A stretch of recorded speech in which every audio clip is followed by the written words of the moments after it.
Hey everyone, in this video I'll show you how you can install Play Store on your Windows computer or laptop.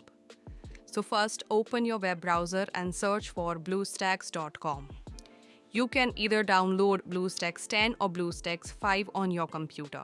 Once downloaded, locate the installer setup file and double-click on it to begin the installation process.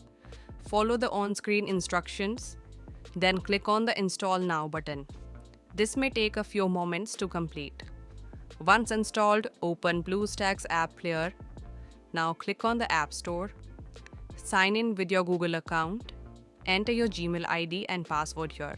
If you already have a Google account, you can use the same Gmail ID that you use on your Android phone to log into the Play Store. Once done, you will have the access to Google Play Store on your PC.